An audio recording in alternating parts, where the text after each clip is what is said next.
typical argument made by politicians to justify anti-refugee policies goes like this. Those refugees who come over to the UK, overland, and who have travelled through a number of ostensibly safe European countries on the way here, they should have claimed their asylum in one of those countries rather than travelling on to the United Kingdom.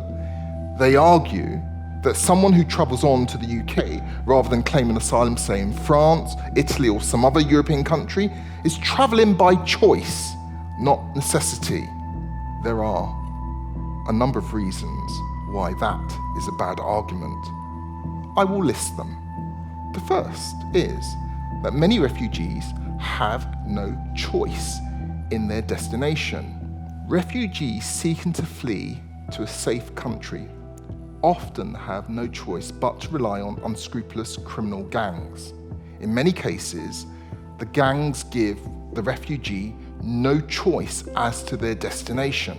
In some cases, once the refugee arrives, they will be exploited by the gang, using the pretext that they owe a debt for their journey to the United Kingdom. Human trafficking of refugees into labour exploitation, forced criminality, and sexual exploitation is, my friends, rife. And even where a refugee has not been trafficked, it does not follow that the smuggling gang will give them a choice about their destination, or even tell them where they are going. Second, many European countries, to be blunt, treat refugees appallingly.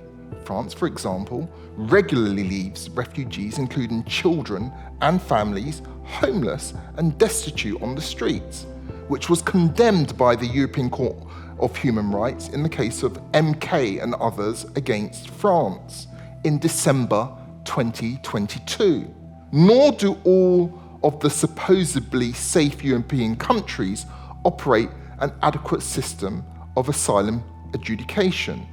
As we've already heard, for example, in the case of Ibrahimi, asylum seekers successfully challenged their removal from Hungary on the basis that they would be at risk of refoulement to countries where they would be persecuted.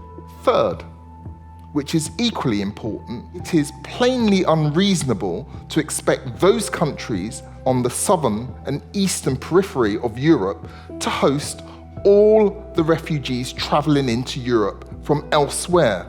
Britain is a very wealthy country. We have a moral obligation to shoulder our fair share of the global refugee crisis instead of leaving it to other European countries to do so. So, the argument that refugees should claim asylum in the first safe country is a spurious one and a poor excuse for punishing refugees.